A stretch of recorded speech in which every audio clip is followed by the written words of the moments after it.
Right now at noon, a Webb City house fire with ties to the city's founder suffers from major fire damage. And we have much warmer temperatures as we head through the week. I'll have those details coming up. Plus, seniors in Wichita, Kansas get some help paying off their lunch debt before graduation. The 4 states' most watched news starts now. A historic Webb City home suffers severe fire damage. This is KOAM News at noon. I'm Melissa Alexis. Around 2 a.m. on Sunday morning, fire reports alerted Webb City first responders to the residents of 302 South Pennsylvania Avenue. Flames and smoke were coming from the second story of the home when firefighters arrived. The residents of the home were safely out of the house. Firefighters had the flames under control within the first hour, but embers continued to pose a problem. The Red Cross is assisting the family. The Missouri State Fire Marshal will be helping with the investigation.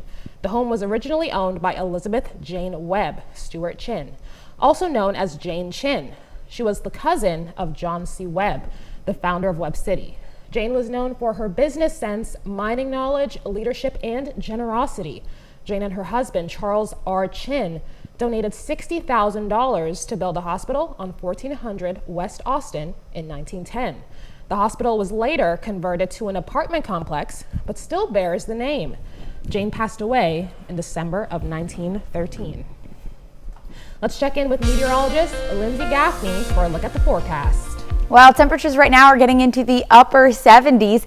We're going to hit about 78, 79, maybe even 80 degrees today. So it is going to be a pretty warm day, but we're warming up even more as we head through the week. Now we've been having this cut off low just parked over the southeast, bringing a lot of rain chances out there. It is going to cause us to see maybe an isolated shower or two, especially east of I-49, south of I-44. You can see how those rain showers and clouds are trying to push a little bit further into the area by this afternoon. That's what we're going to be expecting to see later on after about 4 p.m. Now, like I said, we're in the upper 70s, low 80s today. There goes that isolated shower or two very far east, and it's not long lived. After that, everything clears out, and then we're back to warmer temperatures in the 80s through the rest of the week. I'll have those details coming up. Thanks, Lindsay. The 12th annual Community Safety Day was held by the Jasper County Sheriff's Office on Saturday. The event serves as a chance for law enforcement to meet with the community in a fun social environment, as well as a chance to promote community safety. The event held K9 and SWAT demonstrations. The kids got a chance to interact with a petting zoo and get their face painted. Well, I think that any time that we can just do fun stuff with the community and interact with the community in a positive way, we should take advantage of that. I've always said that we're better off when the community is involved with what we do at the Sheriff's Office, and this is just a way for us to be able to do that. At Saturday's event, the Sheriff's Office also graduated cadets. Well, Missouri Southern Lions are donning their cap and gown and walking across the stage. The 84th commencement ceremony for Missouri Southern was held at the Leggett and Platt Athletic Center. Commencement was held at 10 a.m. on Saturday morning and 2 a.m. on Saturday afternoon. Volunteers in Liberal, Missouri took part in a city cleanup on Saturday. The cleanups helped residents in Liberal that may not have the ability to clean or manage their own property. The purpose of the cleanup is to make Liberal a safer and more beautiful town. Once a year we're going to try to do a cleanup, a big cleanup with help some people that either can't do it themselves or maybe it's just got a little bit out of control and they need some help. Rather than issuing citations or something like that, we'll just try to get out there and get the community together and help them clean it up. Chief Steffens said the main goal of the cleanup is to get residents to maintain a clean and safe community. Well, in Kansas, some Wichita public school students don't have to worry about lunch debt keeping them from walking across the stage on graduation day. That's because the district just received a $10,000 donation to help pay off that debt. Sydney Ferguson shows us how the donation will help hundreds of students. They can take that stress off and not have to worry about paying off a lunch. Every day, Wichita Public Schools' nutrition department is responsible for preparing and providing 50,000 meals to students, whether they can afford them or not. Wichita Public Schools nutrition director David Paul says it's a big job, but it's made easier when organizations step in to help students pay off debt.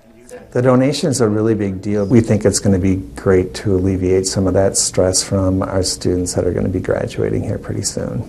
TGC Group delivered a $10,000 check to the district to go directly toward the lunch debt of graduating seniors after learning students with outstanding debt are not allowed to participate in graduation. We hate to see kids that are struggling, and it's not their fault. The district didn't say how much debt seniors have specifically, but it says there are currently $330,000 worth of lunch debt across the entire district. They estimate the money will be able to help between 200 and 300 seniors. If the highest owing student has a very big amount, we might take part of that so that we can apply some to everyone. Paul says the inability to pay lunch debt has been a problem since he started with the district 35 years ago, but it isn't just lunch debt. On April 24th, Cake News spoke with USD 259 Communications after learning the Wichita West High Alumni Associations stepped up to pay outstanding fees for seniors, also to ensure they could participate in graduation. Some it may be lunch, some it may be textbook fees, some it may be something else. It varies. The district says when students and families are unable to pay these costs, it has to pull that money from other programs. We're just trying to be the best stewards of taxpayer dollars. Paul attributes the inability to pay to life circumstances, but says the district is offering families payment plans as a long-term solution. They believe it's helping, but they also rely on groups who want the best for district seniors. Be able to go on to college or go on to whatever their next goal is for life and not have to worry about a balance paid off for lunch. The district says a giving tree on its website allows anyone to make a donation. Those seniors, by the way, also have the option to donate any remaining funds in their account to other students. Coming up, the White House announced a temporary cool down to the U.S. and China trade war. We'll have the details. And later, we're making berry grape chicken salad in the Mr. Food Test Kitchen. This morning, the White House announced a temporary cool down to the U.S. and China trade war after a weekend of talks in Geneva. But first, today, President Trump will embark on his first big overseas trip of his second term for business talks in Saudi Arabia, Qatar, and the United Arab Emirates, three of the world's richest nations. But a possible gift of an airplane from Qatar is drawing scrutiny from congressional Democrats, some arguing it would be against the law. Naomi Ruchim has more from New York. President Donald Trump is facing new criticism as he sets off for the Middle East today. Qatar confirms that it is considering the possible transfer of a luxurious jumbo jet to the president for his temporary use, though it won't happen during his trip because the plane has to be checked for security and spy devices first. The transfer is also subject to legal review, with some congressional Democrats now pushing for an investigation. Senate Minority Leader Chuck Schumer on X calling the plane premium foreign influence with extra legroom. President Trump hit back on social media, describing the plane as a gift, claiming it's a very public and transparent transaction, while calling the Democrats world-class losers. Meanwhile, overnight, Ukraine's President Volodymyr Zelensky said he'll be in Turkey Thursday, challenging Russian President Vladimir Putin to also show up for ceasefire negotiations. Earlier Sunday on social media, President Trump had expressed doubts that talks would happen, urging both sides to have the meeting now. We had very robust discussions. Overnight, a breakthrough in trade talks between U.S. and Chinese officials. Both sides on the reciprocal tariffs will move their tariffs down 115%. With the White House announcing both sides have agreed to a reduction of tariffs for at least 90 days as part of their trade negotiations.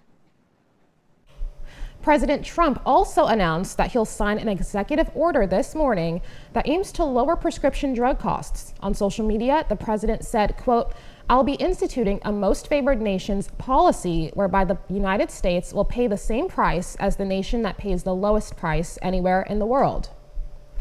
In President Trump's moves to ease prescription costs, President Trump says he'll sign an executive order today directing the Health and Human Services Department to set prescription drug prices to match the lowest offered by other countries.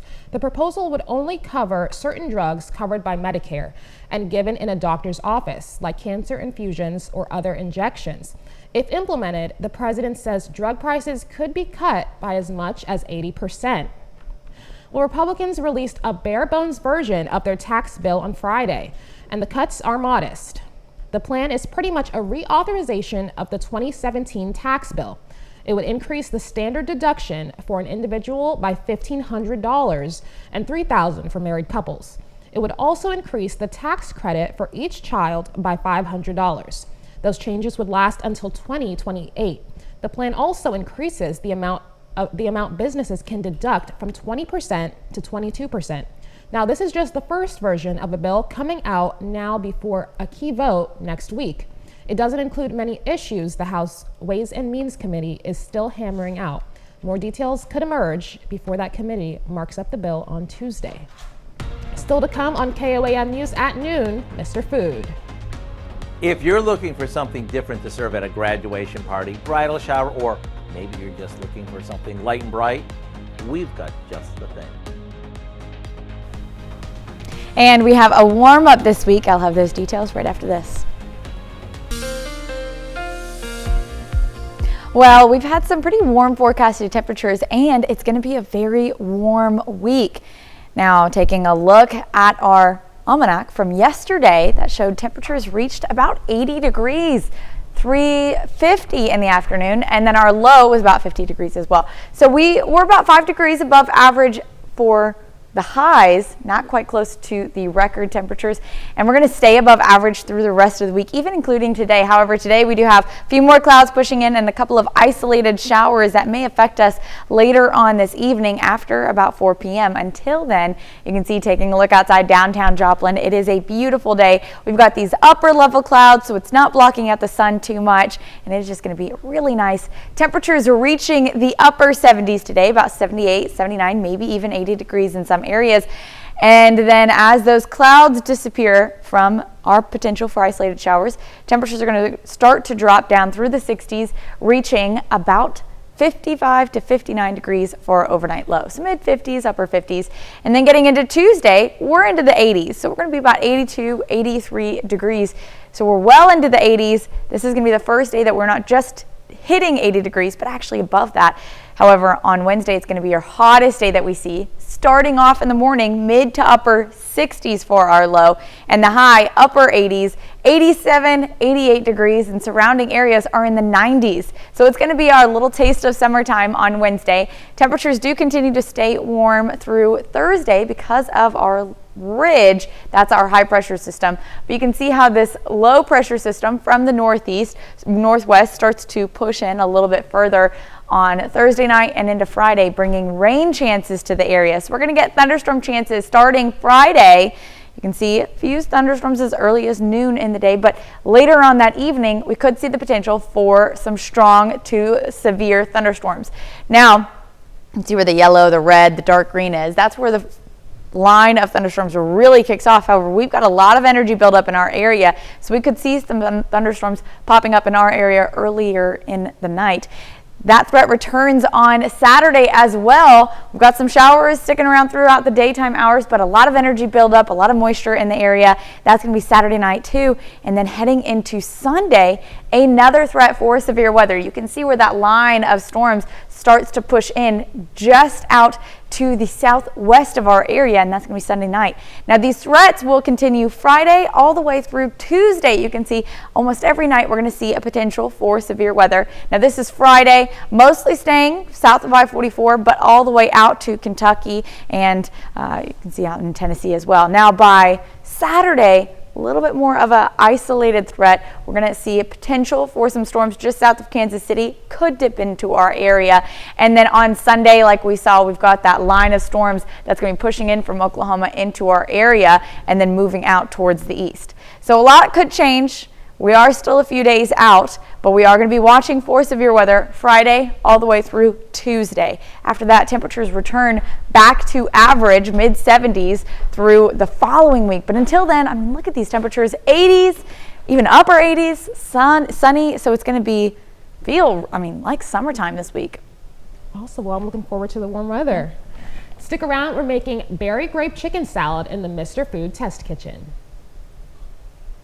Howard's making berry grape chicken salad in the Mr. Food Test Kitchen. We recently came up with a recipe that I thought would be great if you're looking for something different to serve at a graduation party or bridal shower. It's also nice when you're craving something light and bright to serve for lunch or dinner. It's a twist on chicken salad that goes together like this. The first thing we do is cut some cooked chicken into chunks. As for the chicken, that can be boiled, roasted, grilled. Even easier, we can use rotisserie chicken.